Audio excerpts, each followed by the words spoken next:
What if you were connected to everyone in the world? How would your life change?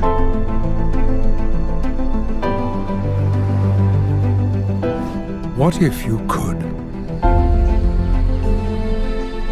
see the patterns,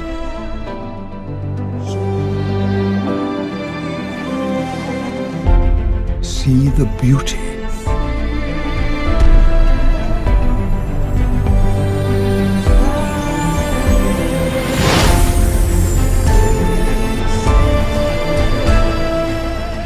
new ideas in science, deepen your connection to nature, to the stars, and to each other. Learn to see the world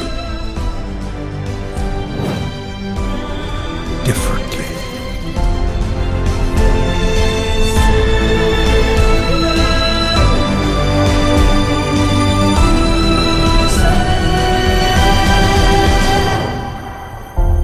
The connected universe.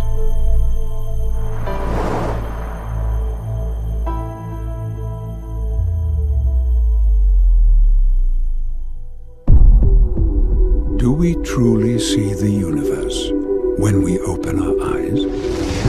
Do we see the vast potential that's inside of us? First came fire, then came steel.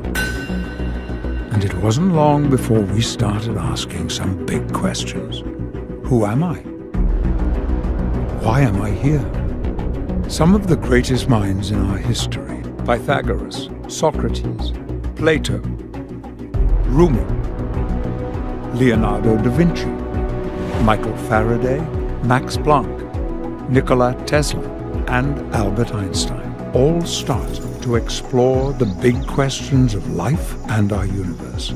Their collective work points to something very important, that we might be far more interconnected than anyone had ever thought.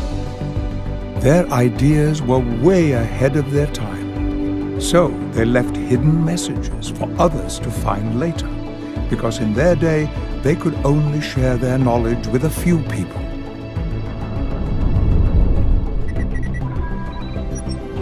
We live in an age where we can communicate to every point on the globe. We are all connected.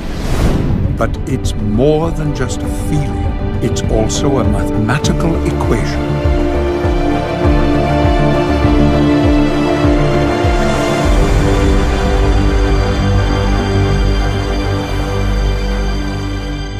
But the idea that we are all connected sounds like a platitude to many of us. We're more disconnected than ever in certain ways. War, violence, greed, tragedies. These are the stories that fill the news channels, and this is a very disconnected view of the world. Us against them, you against me, danger and disaster lurking around every corner. But are we complicit in it? Because this is what so many people seem compelled to watch, drawn to the worst aspects of humanity. And then there's the ever-increasing pace. Why do we race through life so quickly, taking in disconnected message fragments with no voice, heart, or context? When we consume bite-sized pieces of information, it's very hard to imagine the big picture. Why does our world seem so frantic? Why do we spend so much of our time chasing money, career, intimacy and possessions, with schedules so full when all we really want is simply to be together.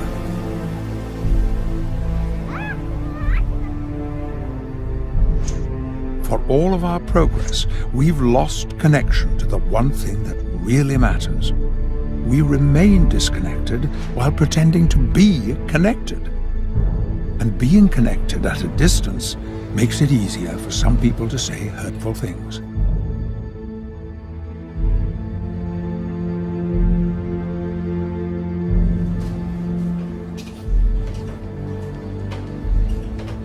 We have trouble staying connected to the ones we love, let alone the rest of humanity.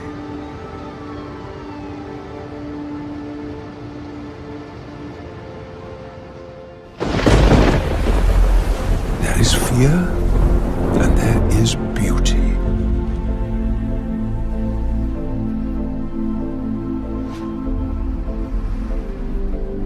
Which world do we want? How we connect with the world changes our experience of the world. There is hidden mathematics that underlies all of creation. Nassim Haramein believes the world is profoundly connected. Our universe is filled with mystery. Our planets, stars, and galaxies account for only 4.9% of the matter of the universe. So what makes up the rest of the universe? Is it dark matter? Is it dark energy? There is a large amount of unexplained energy in our universe. In 1992, the NASA Cosmic Background Explorer detected fluctuations in the background energy of the universe. To explore this mystery, we need to remember the words of Nikola Tesla. If you want to understand the universe, think in terms of energy, frequency, and vibration. There is a flow of the energy of the universe around you and a flow of the energy of the universe inside of you.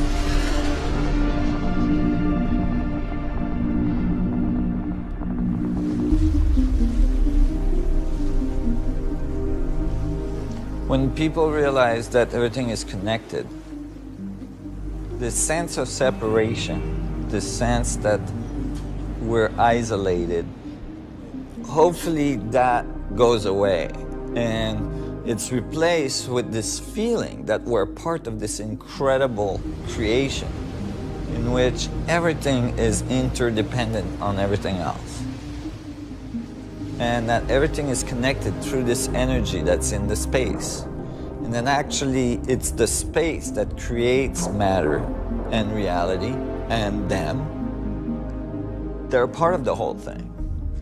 And so that they can see the incredible potential that they have, the incredible miracle that it is that they're alive and that they're able to experience this interconnectivity with everything.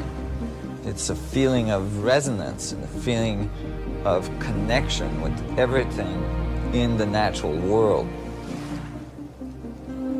And maybe, just maybe, as a result of understanding this at a deeper level, they will start to understand themselves at a deeper level and understand the functioning of the universe at a deeper level, and that it will give hope to people.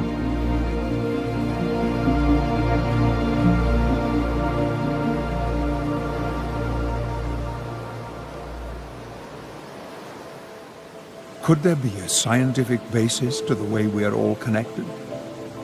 Albert Einstein changed the world with one equation. Yet he knew that his greatest work, to create a single unified theory of the universe, was never finished. Einstein knew how important it would be to humanity if this could be discovered, and he kept searching for answers. But before he could solve it, he ran out of time.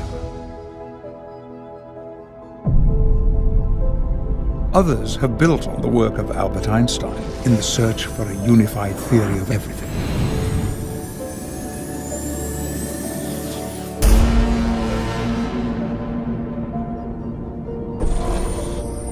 Some people have a knowingness of this connection between the macro and the micro. In the past, we've created mythology around it. But what if we could understand it through the lens of science?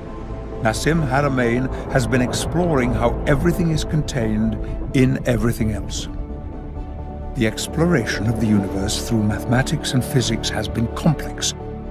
Yet from this complexity emerges simplicity.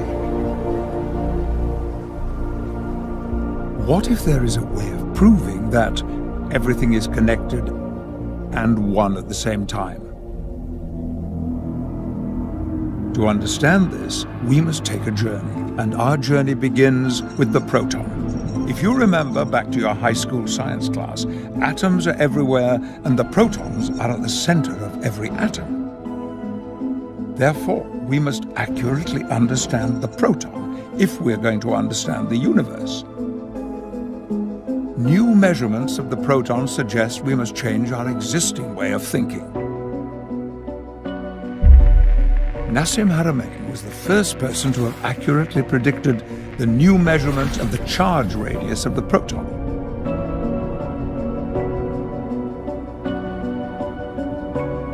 The proton could hold the key to a scientific understanding of how the connection of the universe actually works. 1905. Einstein demonstrated through an example of a person traveling on a train the theory of relativity. He unified the separate camps of energy and mass with his famous formula. But later, a great divide in physics occurred when Niels Bohr and a group of physicists split off to explore quantum mechanics. They saw two worlds, a quantum world that describes the probabilities and the uncertainties of the very small, and the separate mathematics for the larger universe.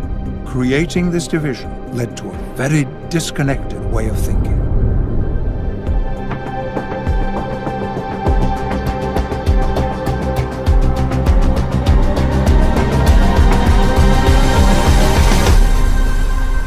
Nassim Haramein, the Director of Research for the Resonance Science Foundation, has been on a lifelong search to discover a unified theory of everything.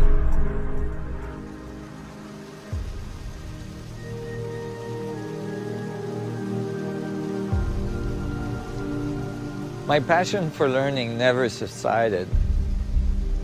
As soon as I left school, I got more passionate than ever about understanding the universe, studying physics and mathematics and so on to try to describe it better and eventually to write a unified view of physics.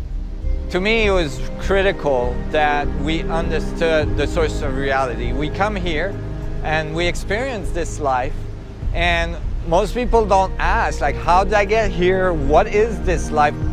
How am I moving billions and trillions of atoms around?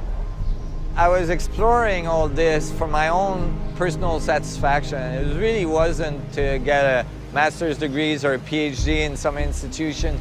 I knew that if I went to the institution, I felt I was going to be restricted. I knew I was going to be given very specific concept that I would have to go with.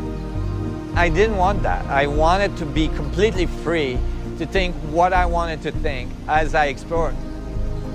It led me down a very specific road.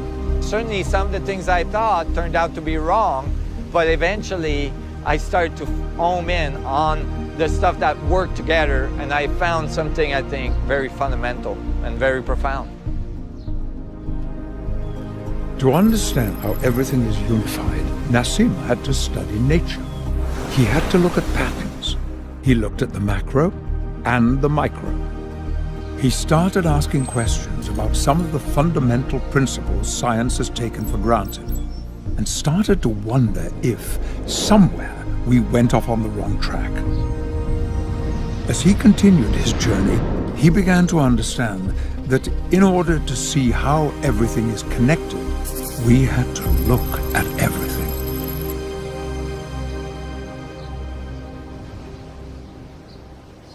Everything we experience as reality is actually made up of 99.99999% space.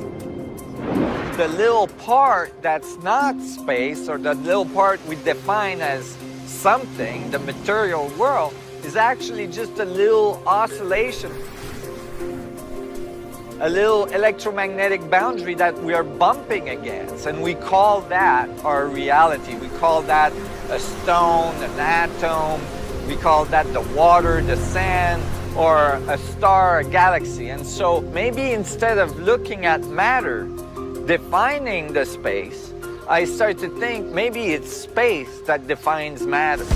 It is fascinating to realize that if you remove the empty space in every atom of every human being on the planet and compress it all together, all of humanity would fit into the size of a sugar cube. Granted, it would have the density of a neutron star and weigh approximately 478 million tons, but this helps us to visualize the importance of understanding that every one of us are made of mostly empty space. But as it turns out, that space is not empty. It was found that space-time at the quantum level is fluctuating with intense energy level, full of dynamic energy components. We are not only talking about the space outside of our planet, we are talking about the space inside. Each and every atom of your body, every single human on this planet has this in common. Regardless of race, color, or religion, we are all individual beings, yet this dynamic energy of the universe is constantly flowing through all of the space inside each one of our atoms, connecting us all. This helps us understand the profound quote of the Sufi poet Rumi, who said, "You are not a drop of water in the ocean, you are the entire ocean in a drop." You can literally feel the force of the universe inside you and flowing through you, connecting you to everything, because you are a part of everything through this dynamic energy. The great theoretical physicist John Archibald Wheeler, a colleague of Einstein, said, "No point is more central than this, that empty space is not empty. It is the seat of the most violent physics." The theoretical physicist David Bohm explained, "Space is not empty. The universe is not separate from this cosmic sea of energy." And Albert Einstein said, "Physical objects are not in space, but these objects are spatially extended as fields.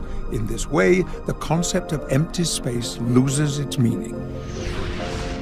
This underlying background energy that exists everywhere in space is described in physics as the vacuum.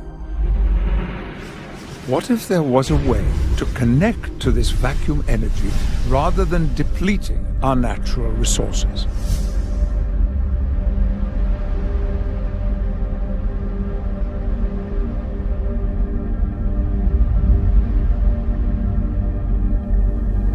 Humanity is on a course that's unsustainable.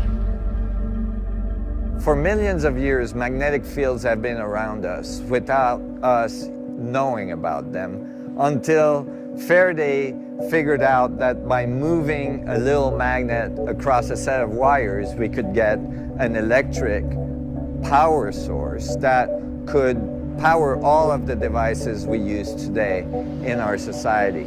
Now we are discovering there is another invisible field at the source of the material world that is all around us and in large quantities.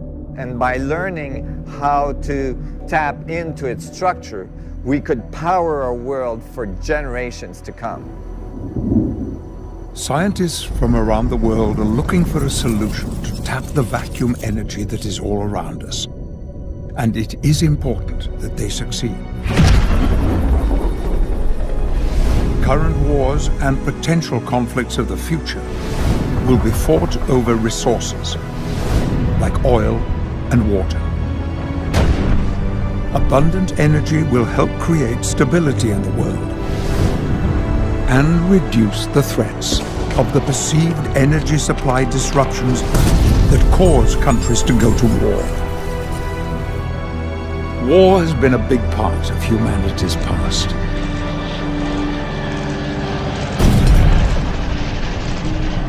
But does it need to be a big part of humanity's future?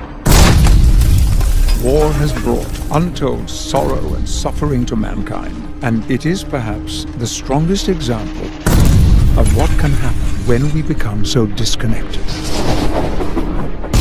Gandhi said, "An eye for an eye makes the whole world blind."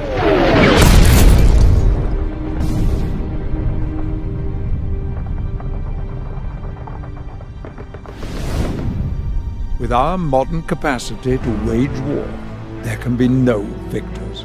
Gene Roddenberry, the creator of Star Trek, once said, "The strength of a civilization is not measured by its ability to fight wars, but rather by its ability to prevent them." Learning how to harness this vacuum energy all around us could have profound implications, but it will require a paradigm shift.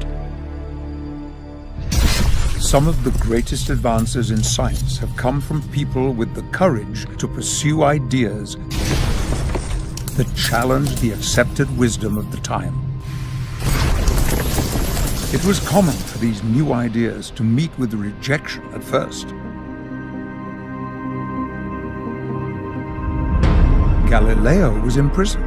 People resisted Faraday because he had limited formal education. And do you know what happened when Einstein published his great works in 1905?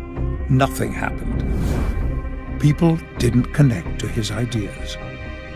The only person who really saw what Einstein had done was Max Planck, who would become the father of quantum theory. Pursuing an independent path outside the academic world has been extremely difficult. It has been painful in many circumstances. The feeling of continuously being rejected, of not being understood, the constant interaction of fighting preconceived ideas has been a long road. However, it has forced me to be more accurate, to continue digging deeper, and to be extremely careful about my calculations and how I bring them into the world. So it has served a certain purpose.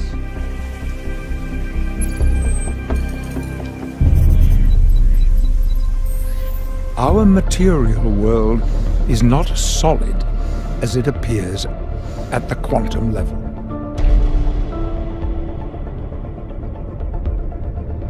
As Tesla put forth nearly a century ago, we need to think of the universe as energy, frequency, and vibration, not as solid physical forms. We're not dealing with little billiard balls. We're dealing with waveforms, oscillations in the vacuum. Just like when we throw rocks into a pond and the rings come out, the rings can intersect and it doesn't destroy the waveform of one of the rings or the other. The two just intersect. And so that the spheres, the little vibrations of the vacuum are intersecting, and it is the holographic structure of space-time itself. It is the interference pattern that encodes the information of the whole universe in every point. The idea of a holographic universe was first put forward by physicist David Bohm advanced by Gerhard de Hooft, then later expanded by Leonard Susskind.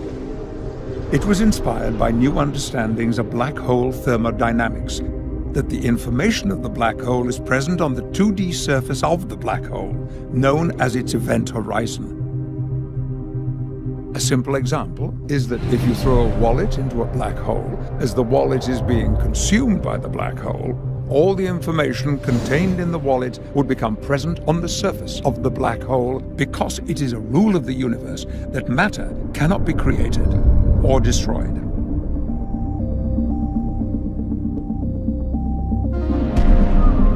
Holograms are created using lasers to capture and encode the information of an object in the form of an interference pattern.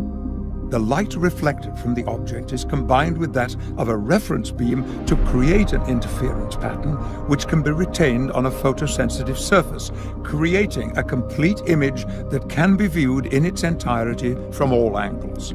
The information of the whole is present at every point. When the hologram is cut in half, the complete image is present on both pieces. When it is cut again and again, every piece still contains the representation of the whole image. It is not the actual object, but a representation of the actual object in every piece. Nassim Haramein believes that the representation of the universe is encoded by the interference pattern of the fluctuation of space-time on the surface of every proton. The difference from the static hologram example is that the holographic information encoding is dynamically happening at every microsecond at every moment, and it is constantly flowing throughout the universe.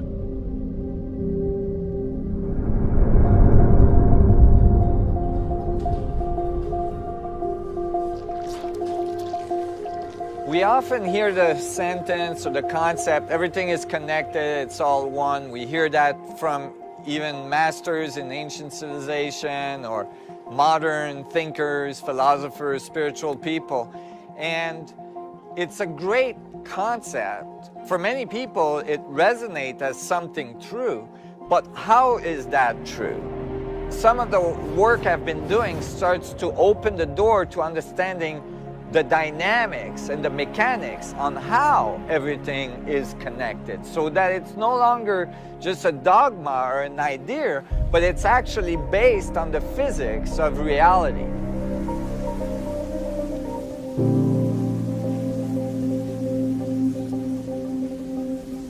When I look carefully at the natural world, I found high level of coherency, high level of geometry, and as well this interconnectivity, this interdependency of all things with other things. The whole system functions together in a balanced way. And I started to wonder, what is the source of this self-organizing system?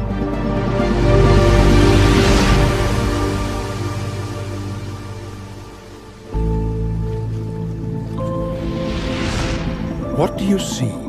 It depends on how you look. You could scan around an object and study it. Then you could look more closely using a microscope to isolate each part.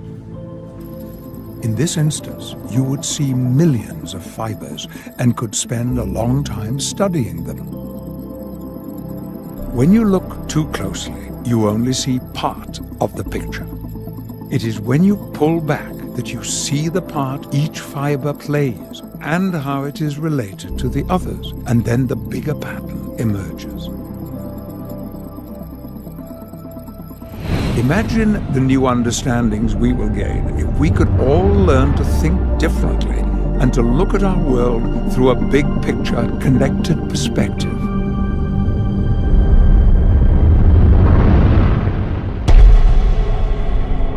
Einstein believed that geometry was a key in the search to understanding the unity of the universe because it represents the relationship between things. Great thinkers came to discover the underlying geometry of nature, such as the golden ratio and the Fibonacci sequence, in many different forms of life. When Nassim Haramein analyzed these geometric relationships in a changing three-dimensional space over time, he saw the 1 to 1.618 ratio appearing, known as the golden ratio, or phi ratio, as a fundamental part of the structure of space-time. Leonardo da Vinci encoded this in his famous work, The Vitruvian Man, showing that the phi ratio exists in different proportions throughout our bodies, and it's not just in humans. It is in animals, in plants, and in art. Geometric symmetry even affects our perception of beauty.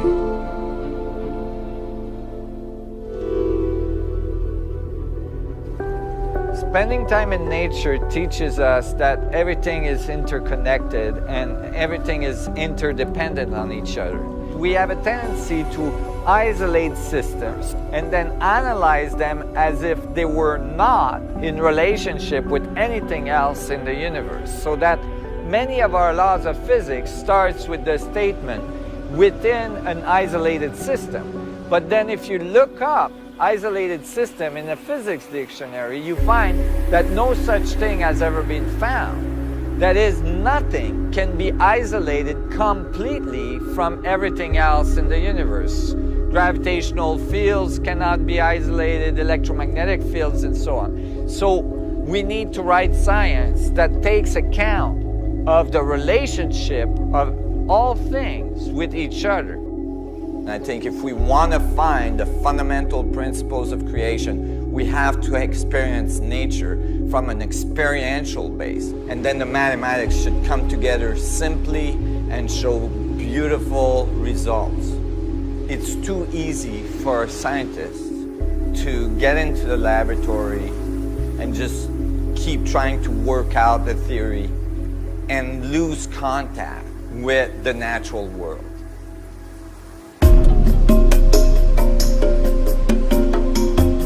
When I'm out there surfing, I'm actually constantly being connected to these fundamental patterns of nature. The particles going up and down in the wave, the energy wave pushing me through the ocean, getting inside a barrel, the big vortex, and the dynamics of the vortex. There is something very profound about that. Many of these things inspire me when I go back in the laboratory and start writing formulas. It's like it's in my cellular memory then.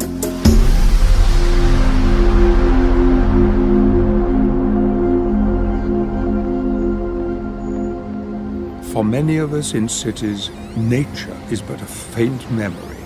We are overrun by our technology. We give such importance to our digital reality that we sometimes ignore our physical reality at great peril. And it takes up so much bandwidth, affecting our performance and our well-being. We've let the noise of technology drown out our inner voice, which Nassim believes is the source of inspiration. We need to occasionally disconnect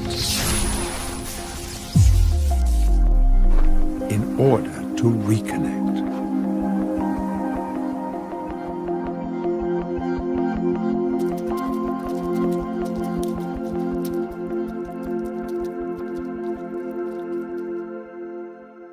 Some of the most beautiful times of my life were times where I was extremely isolated. So at that time, I was coming up to Whistler, Canada. More and more the interest I had in nature and physics and understanding the basis of reality was kind of taking over my interest. So I moved into a van to continue my research. I knew that if I could tough it out, minimize my expenses, I could get enough resources so that I could continue to work full-time, doing research, trying to find some clues as to how I could unify the forces of physics.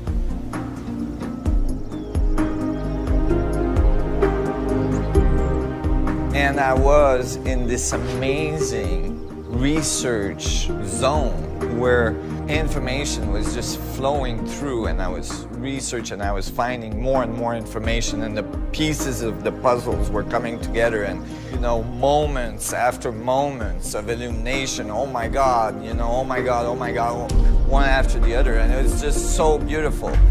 It was the most transformative experiences of my life. And most of the physics I wrote here. Of course, it took me some 25 years to flush out the math for it, but I knew I was onto something very early on. I was learning advanced physics, and I was coming to very specific conclusions, and then I was decoding ancient texts and ancient traditions that were completely confirming what I was coming up with in advanced physics, and how the world comes to be, and how the material structure exists. And many of these civilizations where these ancient symbols were present had numerous, thousands of different, very strange anomalies. Some of the things that are found around the world are not even reproducible with all the technology we have today. I felt that in these symbols, in these secret geometries, that these pointed to very fundamental understanding of the structure of space, of how matter is created, and how gravitational field can be controlled. It was my intent that the theoretical studies I was making would eventually lead to advanced technologies that would allow us to control gravitational field and electromagnetic field in such a way that it could transform our civilization. Many in the Western world misunderstood the teachings of the Mayan culture and thought December 21st, 2012 was going to be the end of the world. However, the Mayan elders have said directly December 21st, 2012 wasn't the end of the world. It was just the end of the old cycle. Now we have the chance for a new beginning, a new era of connection, new understanding, and interestingly, on that day, December 21st, the end of the Mayan calendar, Nassim Haramein sent his paper to the Library of Congress, which for the first time ever connected quantum and cosmological physics. And the result of my equation was the exact gravitational mass of the black hole. That is, if I solve Einstein field equation to figure out the mass of a black hole, I would get the exact same result. So all of a sudden, I knew from the beginning of this exploration that I found something profound.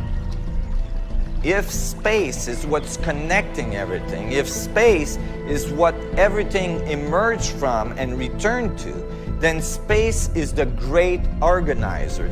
Space is the thing that connects all things, that gathers the information of all knowledge of every point in space.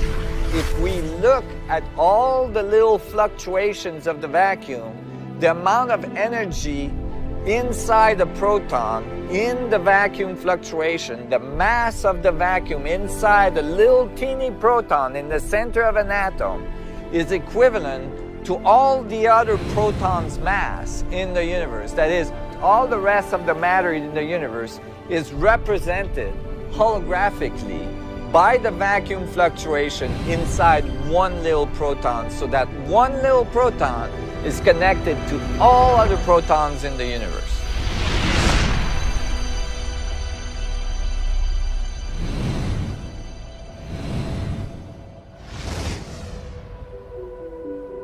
Nassim's calculations seem to present evidence that our universe is holographic in nature.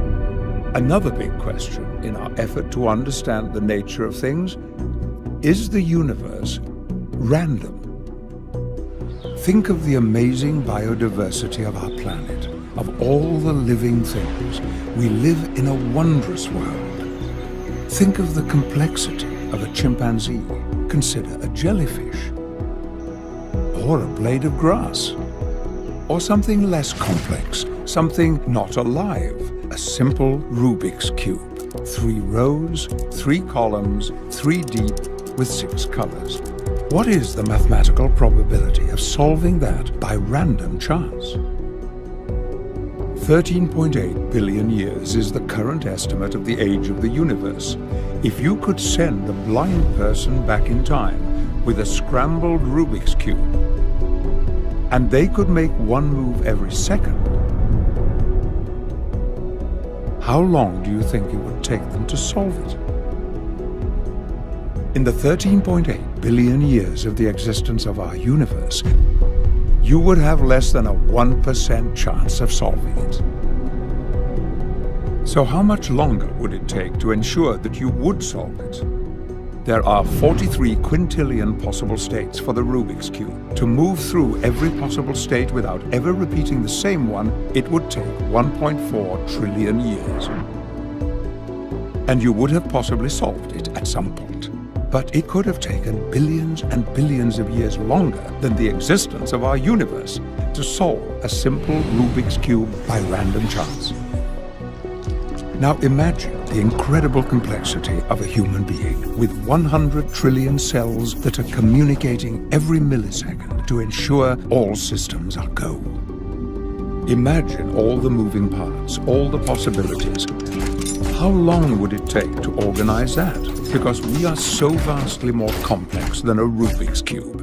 Yet humanity exists. So how can this be possible?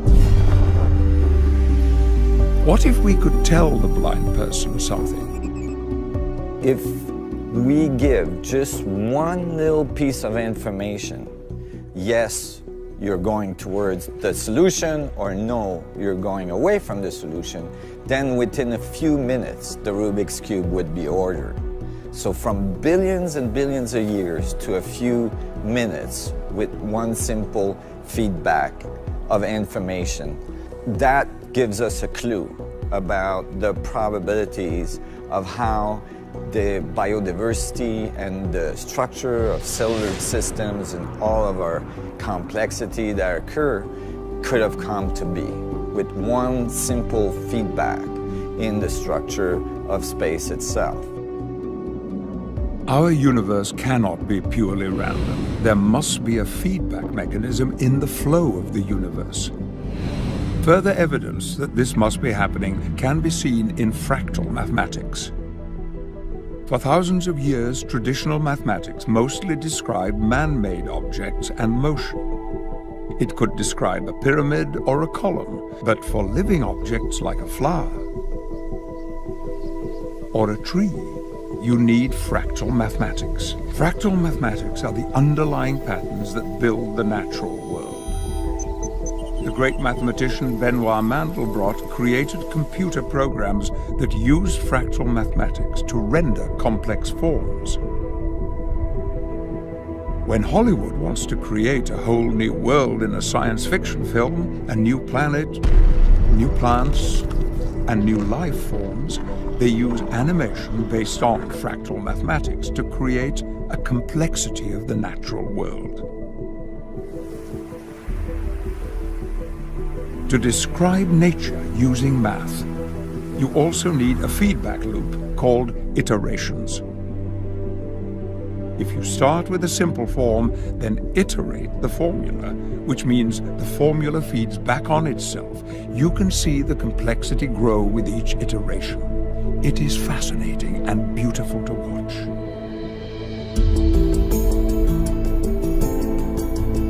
When you make tiny adjustments to the formula or to the base form, you can create vastly different results. The possibilities seem virtually limitless.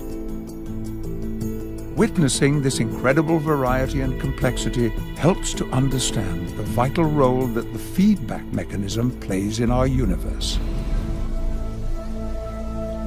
What is consciousness? What is the experience of being self-aware?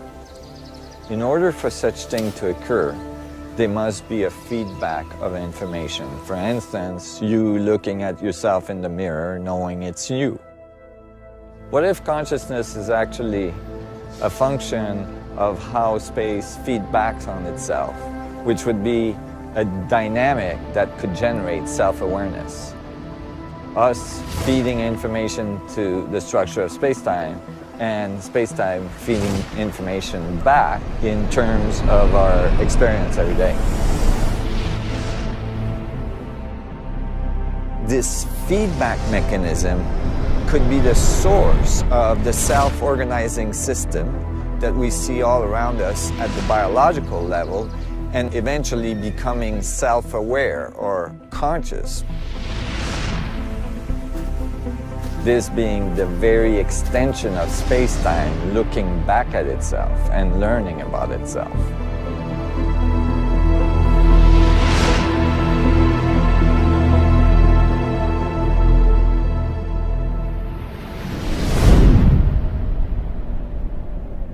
Starting out in the world, when we first gain consciousness, we learn to take in information from all around us, from parents, from books, and now from technology. We are living in a time of information overload, and we are being bombarded by messages from everywhere. We have almost infinite choices of what messages we consume. It matters a great deal what you focus on.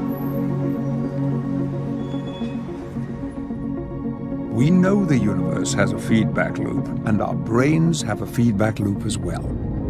Our thoughts are not only imprinted on the universe, they also deeply affect how we experience the world. The gift of being conscious is the ability to feel the wonderful moments of life. And it also means that we feel the painful moments. As you get older, you realize that good times don't last forever, and neither do the bad times. Because our brains have a remarkable ability to adapt. We can learn to shift our focus, to change our experience by changing what we put into our feedback loop. Gratitude and positive thoughts can build on each other, creating an upward spiral by connecting to your friends and to nature.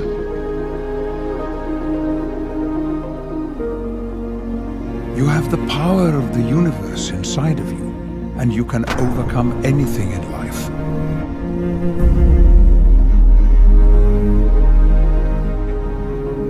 Remember the age-old words, this too shall pass.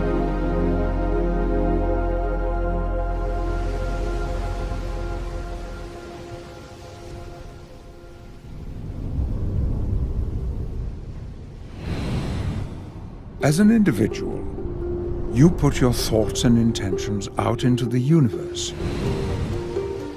And through the feedback mechanism of the universe, the collective energy of everything flows back into you.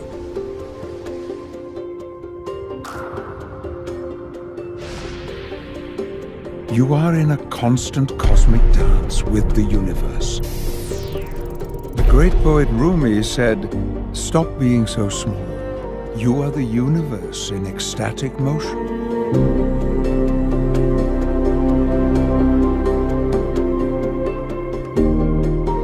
As individuals, we are powerful, but we have even greater power when we dance together, when we collectively focus our energy, when we share and focus the flow. The flow of energy is real and we can feel it. Some people have learned to connect in their inner journey through yoga and through meditation. Some people's only experience of this is cheering at a major sporting event with tens of thousands of other fans, cheering for a common goal, which is enjoyable, but it is capable of being so much more.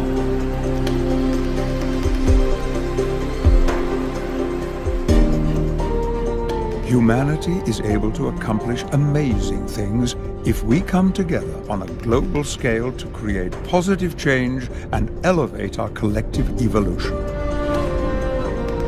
You matter in the universe. You are part of the cosmic flow. I think that every person is an incredible miracle, and every person is critical to our evolution. Your body is an incredible example of interconnection and synergy.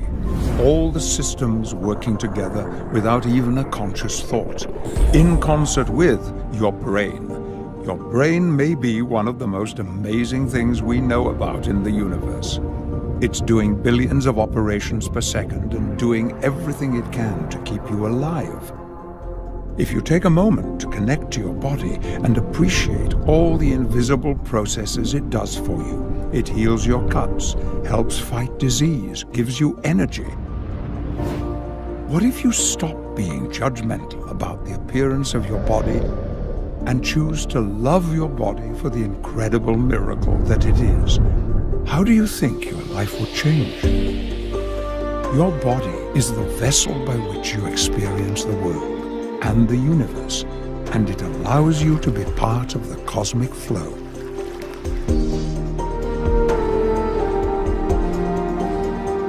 If people understood the miracle that they are, they would never be down on themselves. They would never feel like they are, less of. They would realize that they are part of an incredible will work of nature that they have access to, and that they have power in this universe. They can do things, they can transform things, they can transform themselves, and as a result, transform the universe.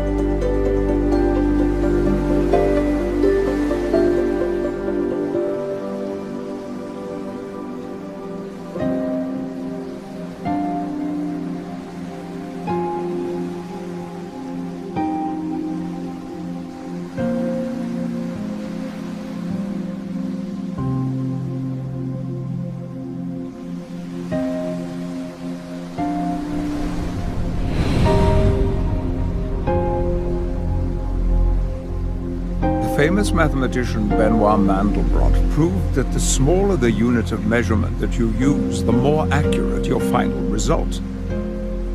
This is important to the work of Nassim Haramein because he uses the Planck units, the smallest unit of measurement available in the universe, in his calculations, which leads to an unprecedented level of accuracy. So, how incredibly small is the Planck unit?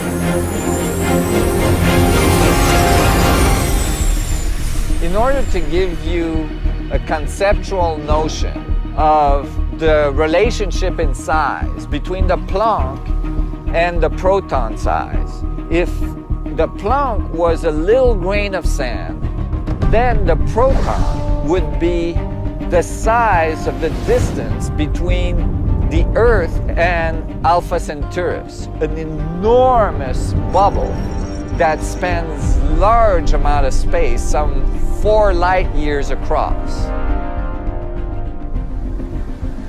And then fill it with grains of sand.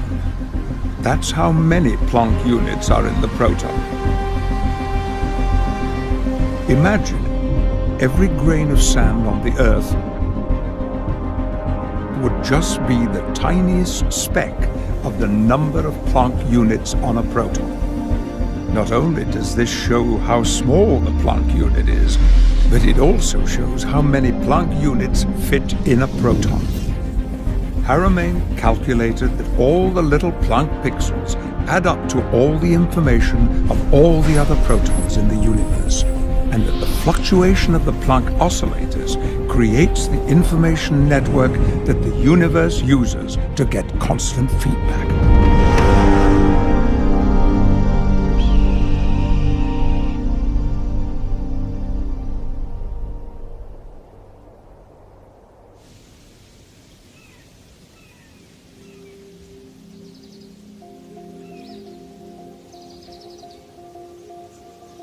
Einstein was fascinated with light and how it worked.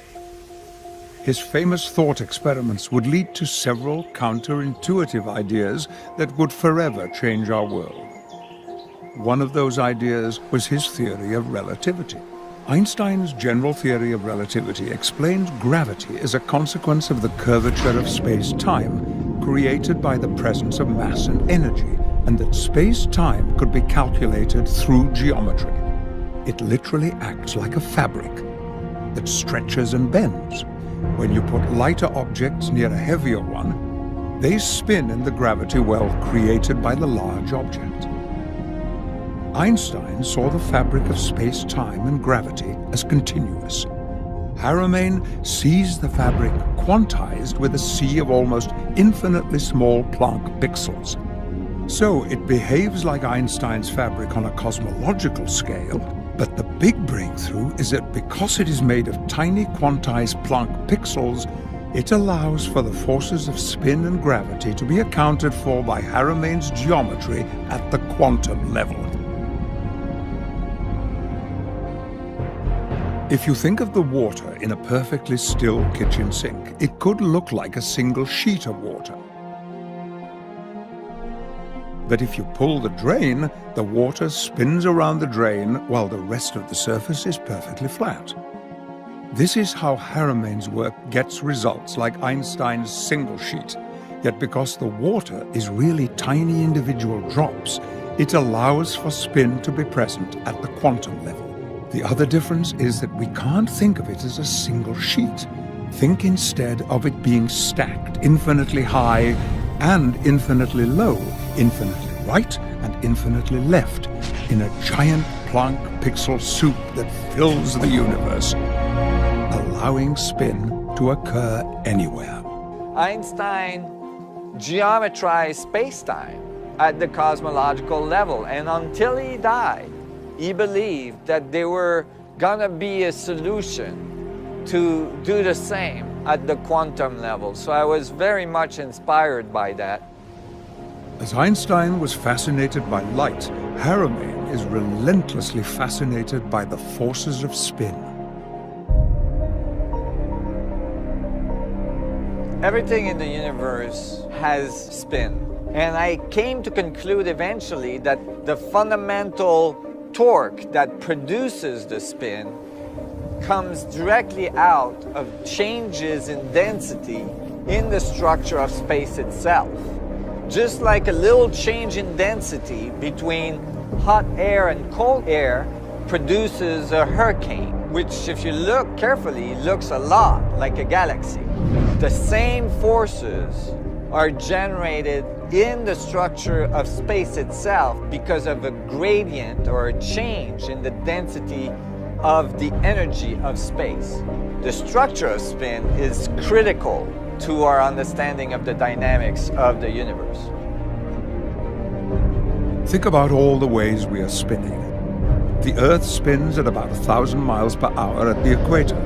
The Earth spins around the Sun at about 67,000 miles per hour. The Sun, with our solar system, is spinning around the galaxy at 515,000 miles per hour. The galaxy is moving through the universe at approximately 1.3 million miles per hour.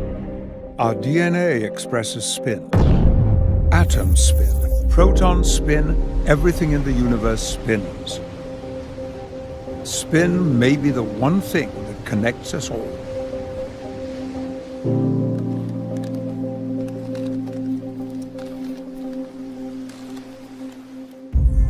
We are living in a universe where everything inside of it spins. Seeing the interconnection of all spinning things made Harriman look at gravity in a different way.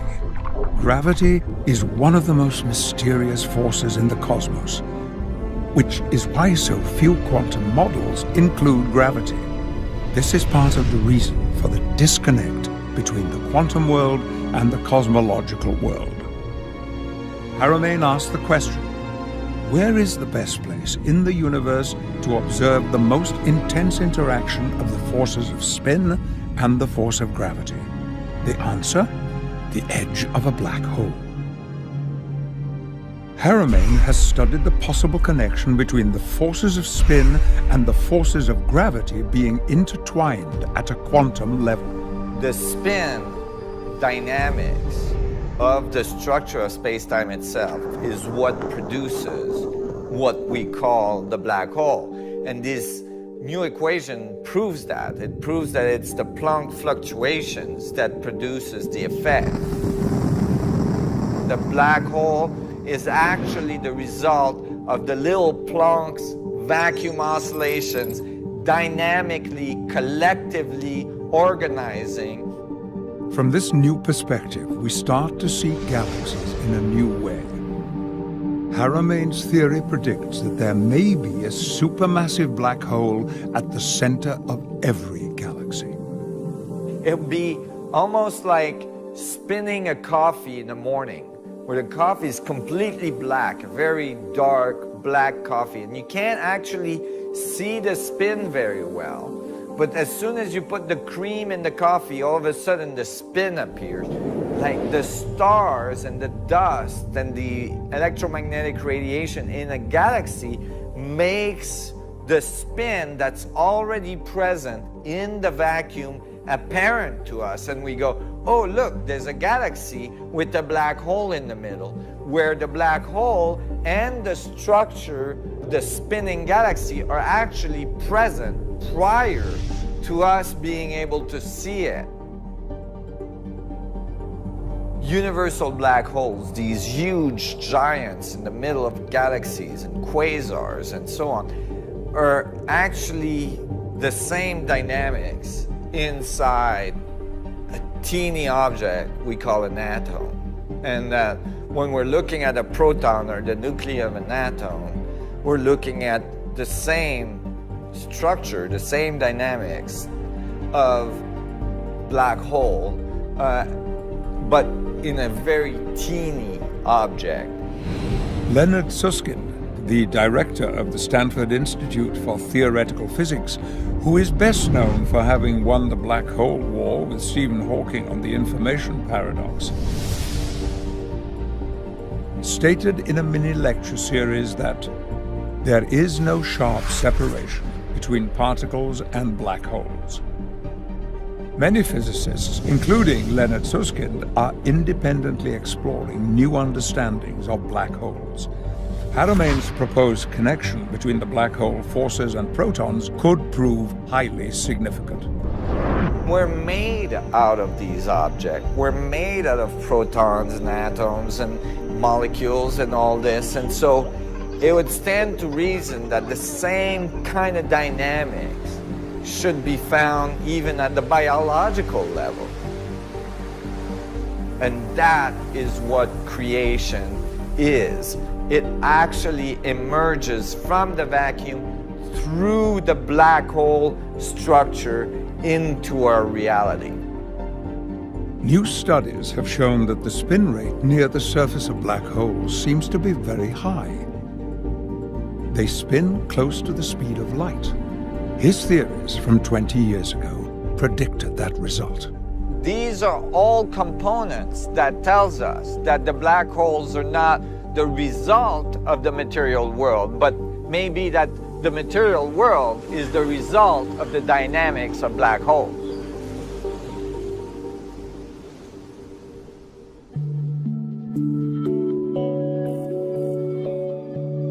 Information and energy flow throughout the universe. For many people, the science of the interconnection of the protons is exciting because it resonates with the feeling of the connection of life. We feel the connection of life very deeply with our loved ones, our families, our pets, with the animals, with the amazing flow of nature and our connection to the natural world.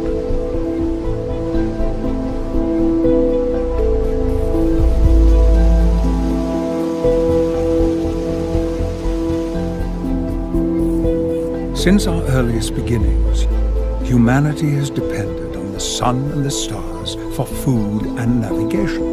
The drive to understand the forces of nature at work in our world has pushed humanity ever forward.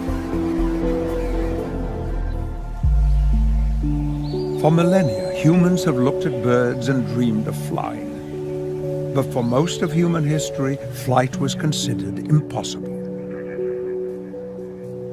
What is the next great advance in flight? The structure of space-time is all around us. Imagine if we can learn to influence these structures so that we can control them and make them work for us.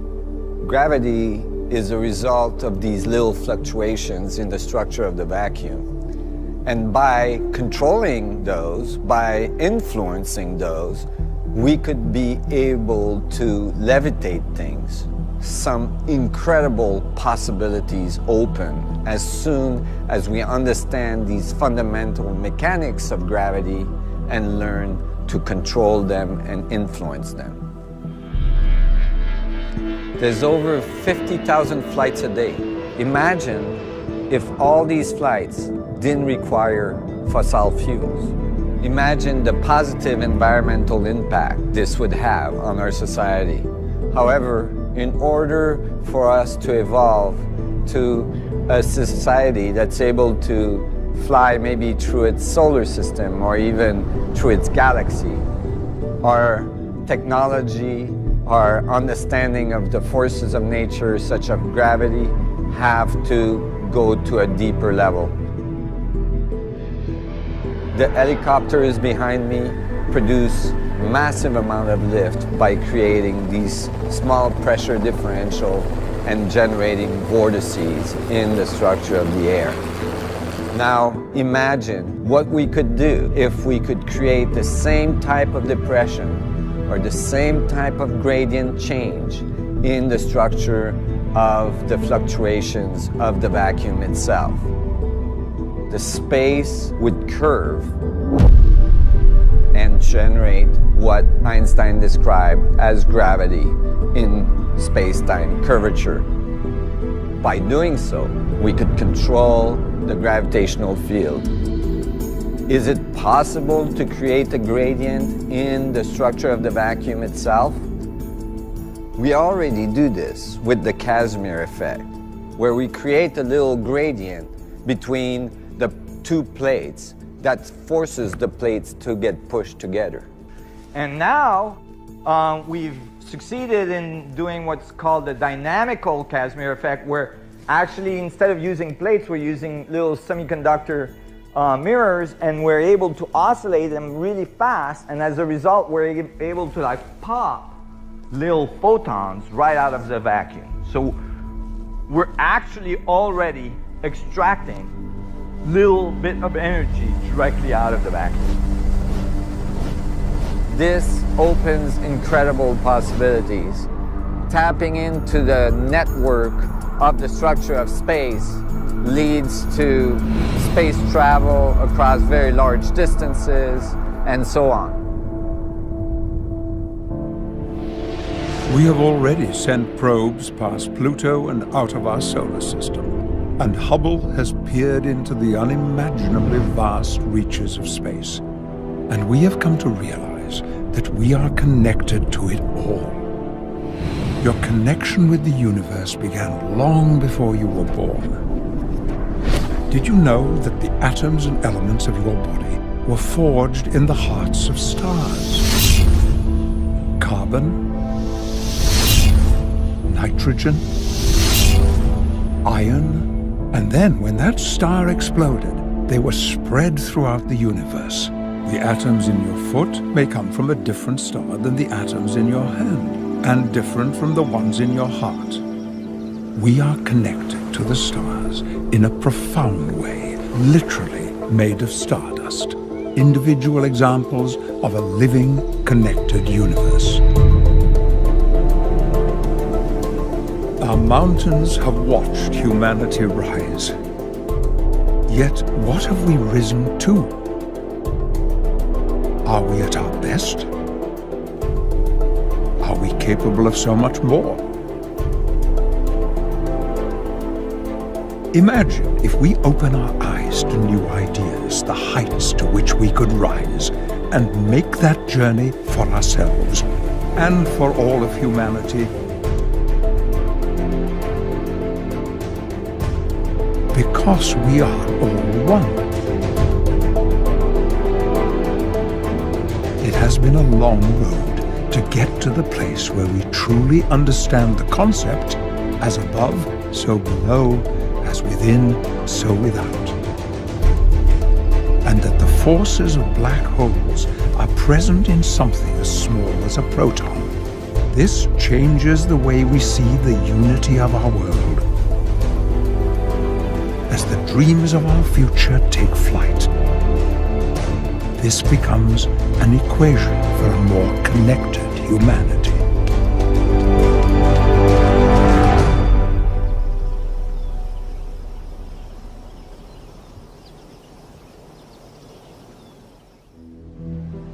Einstein believed that a unified equation should be beautiful in its simplicity, containing no free parameters.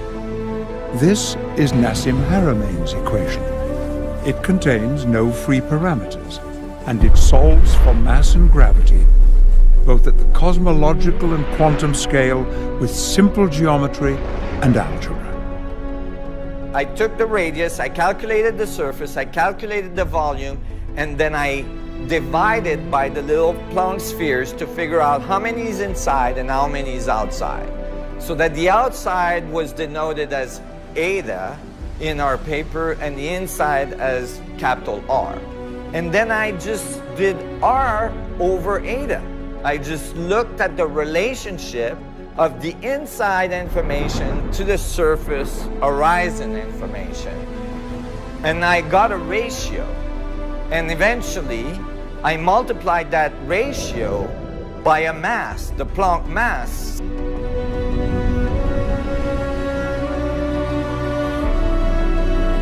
And the result of my equation was the exact gravitational mass of the black hole, just by basically pixelating the inside and the outside of the black hole and looking at their relationship. So all of a sudden, I was getting a solution to gravity, the solution to Einstein field equation, a solution that is based on holography, but not only that, a solution that's based on little Planck pixel, so that it was quantized.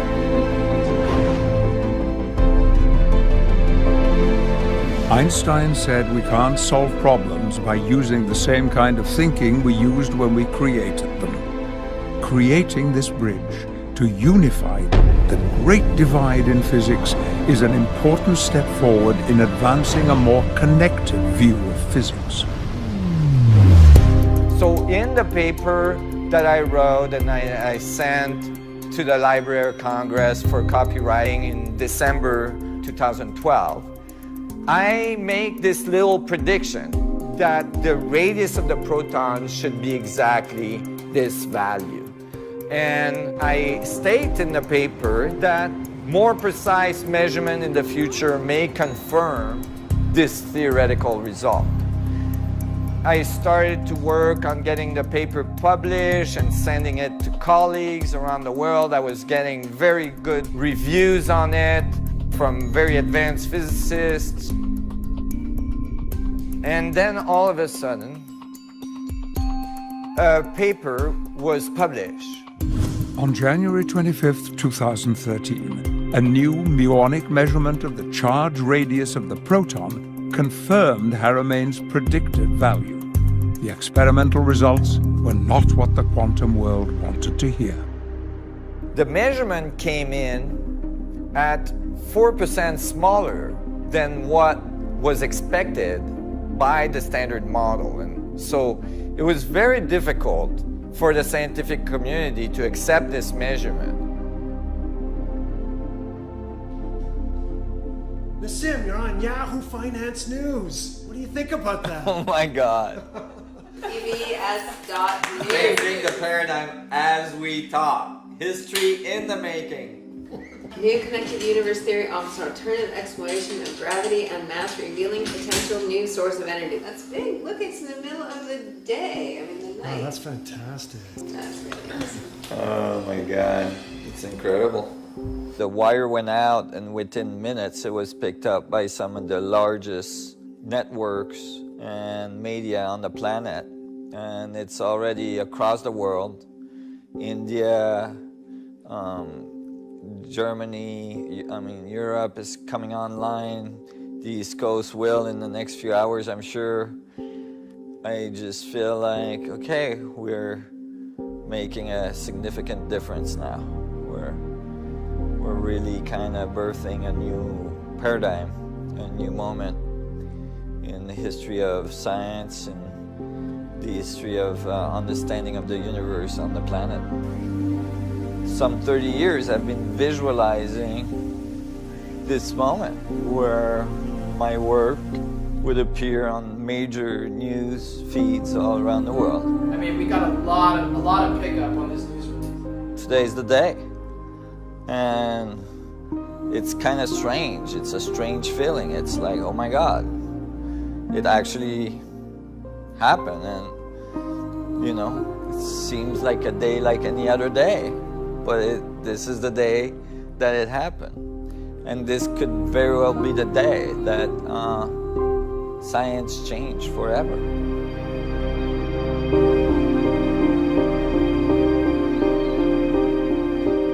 But so far, it hasn't been the day that science changed forever. Looking back through history and physics, this is a pattern that has been repeated time after time after time. Someone comes up with an idea that later will become standard, but at the time, nothing happens. And sometimes there is massive criticism about the idea because it's a different way of thinking.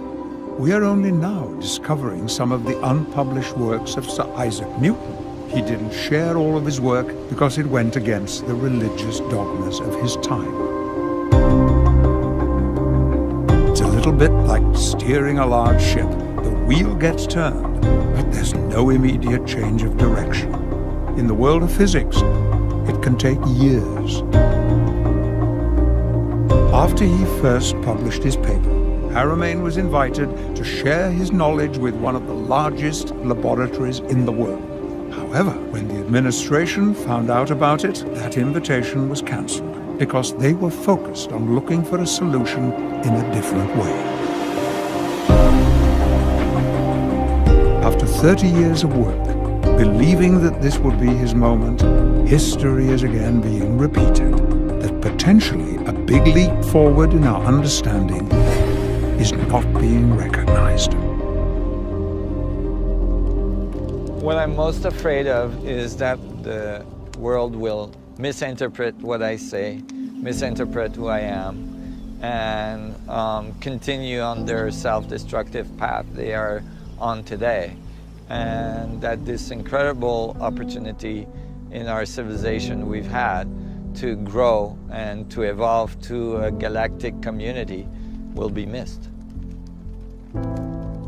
I hope to be able to inspire people to think differently, to not be afraid to be who they are, and not to take everything they taught in the school or in the media or anywhere else just as a given, but actually to question what is being said and the validity of it, and to do it in a way that is constructive and that leads to higher understanding and higher levels of creativity. And I hope that my path and all this exploration I've done can inspire people.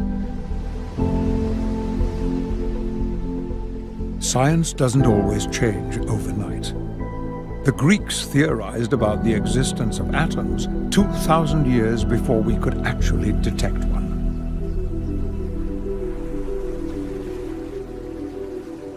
The cover of Scientific American states in huge bold letters, "The proton problem. Could scientists be seeing signs of a whole new realm of physics?" For physicists, the measurement of the charge radius of the proton is fundamentally important to the understanding of our universe. When the first measurement came out in 2010, it was significantly different than the standard scientific thinking of the day allowed. They said there must be a mistake, that there must have been an error. So when a new measurement was done using heavier muonic particles which would allow for even greater accuracy, the results were even more shocking. And so immediately I purchased the paper confirming the correct radius for the proton and that no errors were found in the earlier experiments. And so I took that number, I plugged it into my equation, and it outputted something remarkable. I was so excited to find that now my prediction is within one standard deviation of their data. And so evidence is supporting that actually our theoretical result might be the exact radius of the proton, and experiments are slowly creeping towards it, confirming the theory very strongly.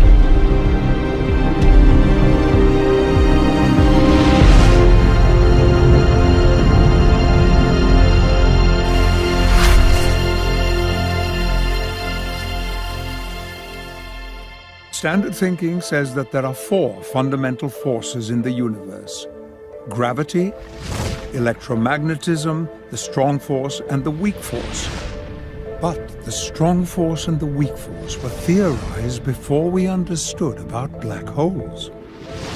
From my study of black holes and scaling laws of black hole structures in the universe, I found that the proton, or the nucleus of an atom, could act as a mini black hole. If you describe the little proton as a black hole, all of a sudden you calculate the gravitational force of 2 of these little black holes attracting each other, you get the exact force that we call the strong force that holds the nuclei together. Exactly. Not like approximately, but exactly. The strong force, that force that we actually invented out of nowhere because we didn't know how the protons held together, because they're positively charged, right? They're supposed to repel. So when we discovered that, we invented a force to force them to be together. And we said gravity is too weak to do the job. So we invented a new force. And since then, we can't get gravity and the strong force to like be nice to each other. And that's because we invented one of them. Since then, we've ran like supercomputers night and day, billions of dollars of investment in supercomputing power to try to find an analytical solution to the strong force, to LQCD. Zero solution has been found to this day. So maybe it's wrong, bro. Try that. Because these little protons are spinning very rapidly, when we move them away from each other, this very strong attractive force drops off very rapidly, which is what we call the Yukawa potential. Out of the geometry emerge an exact solution to the force necessary to keep the protons together. And out of that came out the spin of the protons. And from the spin, I'd extrapolated the range of the gravitational force of protons to one another. If they were mini black holes, that force would be completely eliminated. We wouldn't need the strong force because we would realize that it's actually the gravitational force acting at the quantum level. So I am able now to account for the strong force with a gravitational force and eliminate some of the largest complexities in quantum theory and reduce the number of fundamental forces in the universe.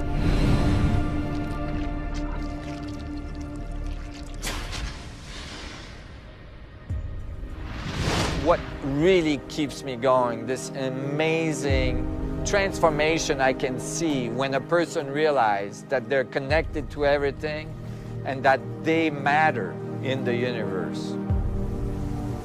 We live an imprint as we go in our daily life in the structure of space-time itself, that we're informing the structure of the vacuum, and so that nothing would be the same if we weren't there. We're actually participating in this incredible complex will works of nature, and that the communication of all the things in it is occurring through this imprint that we leave on the structure of space-time as we go along, as we interpret what we see and how we feel. And so we have a responsibility in our interpretation and our feelings and our behaviors in what we are feeding the universe. So what do you want your imprint to be? You have the power in every moment of every day to choose how you feel and to choose how you show up in the world. Your choices matter in your own life and the lives you affect all around you.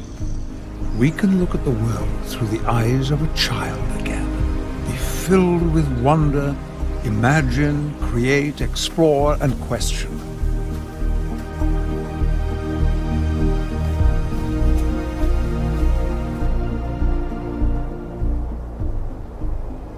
Our heart is how we feel all the things we can't see. And when we integrate the power of imagination with the love and strength of our heart, our world will change, bringing hope for a better future. And this requires action. We already know about the feedback loop of the universe that creates reality. But there is also a powerful global technological feedback loop in the form of the internet. We consume content, but we also contribute content. Status updates, pictures, tweets, blogs, and we like, we react, we comment, and we share. This is a perfect example of a feedback loop. We live in an age where we can help each other solve problems like never before. One person has a problem, solves it, posts it, and we can all benefit from it with a few clicks on the web. Scientists from around the world can collaborate remotely and give each other feedback like never before. We are living in the most technologically connected time in history. So what are we going to do with this opportunity? Technology is a double-edged sword, and it can cut both ways. Many people think technology alone holds the key to creating a better future for humanity. But there is more to it than that. It is the consciousness with which we create and wield that technology that will significantly impact our world. And the choice is ours. We can choose to do more than just use technology to understand the mechanics of the heart. We can choose to listen to our heart, to connect to it, to be inspired by it, to learn to follow it, and to learn to use it to the fullest. Our heart is part of our grand connection to the universe. Together, we have the power to raise consciousness globally. We can make kindness go viral. We can actively contribute to creating a world where we focus on the good. We can renew hope, create solutions, and we can share old wisdom and new ideas. It would be hard to explain to someone 40 years ago the incredible impact of the simple connectivity of the internet and how it changed nearly every aspect of our lives. It is hard for a young person today to imagine how the world used to be, because everything is changing so fast. Can you imagine what the future will be like in 20 years? Where will science take us? What will our technology look like? What will we learn when we stand inside a virtual reality proton and observe and interact with 3D visualizations of real-time experimental data?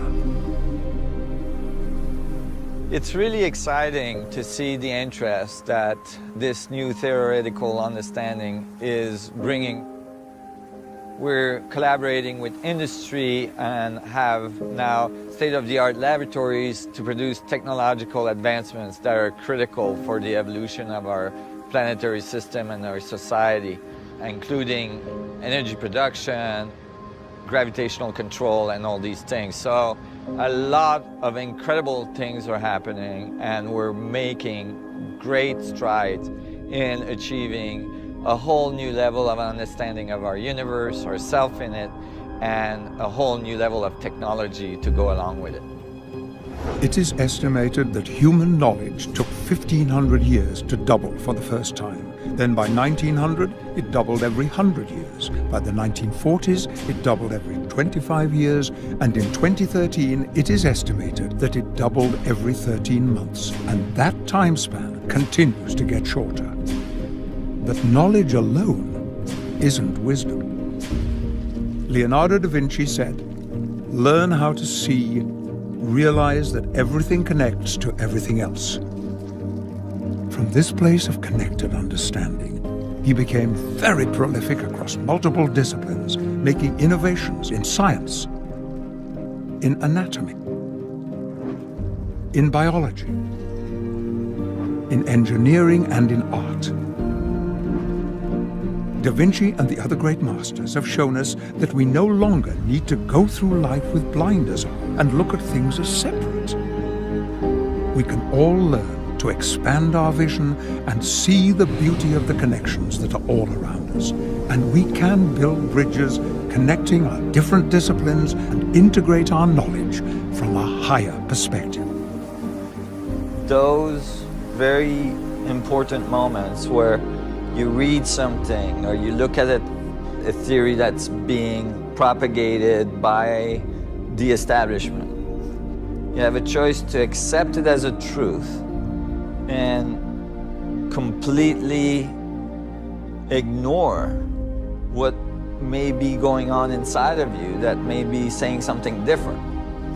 Or you might reflect on what you've learned, take what you think may be correct, and maybe see how you could add your view to it to transform it. For the last 30 years, Nassim Haramein has been willing to ask questions and explore new ideas, and this journey has yielded ever further advances. Now, his work with Dr. Amir Baker has led to being able to extend his holographic mass solution to accurately predict the mass of the electron, the hydrogen Bohr atom, and all the elements of the periodic table that make up our physical reality with an unprecedented level of accuracy, 1 order of magnitude more precise than the standard approach is able to predict. All of these innovations are yet another step closer in helping us to usher in a new era of unified physics. We live in a time of great possibilities. We're all in this world together, and we are stronger together than we are apart. We have the opportunity to unify, to imagine the change we want to see in the world, to advance our collective evolution and advance our approach to science.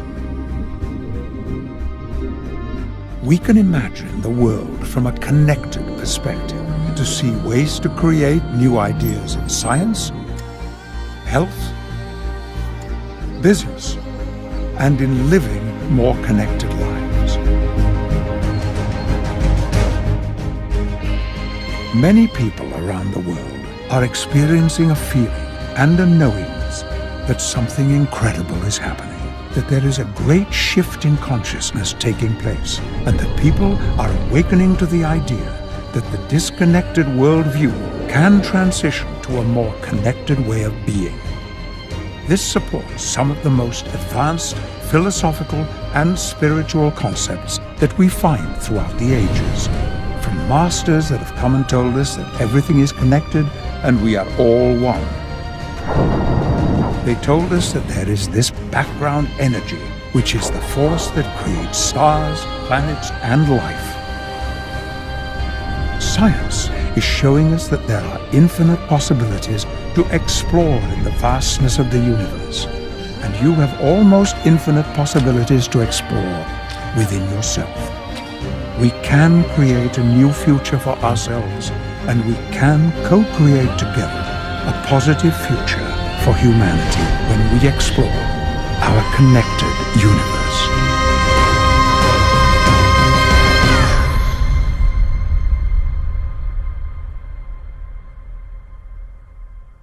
Shalom,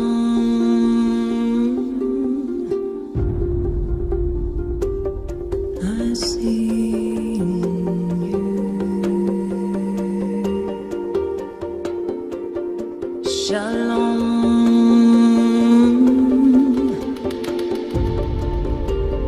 I see in your eyes all of me finding you.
Do sol,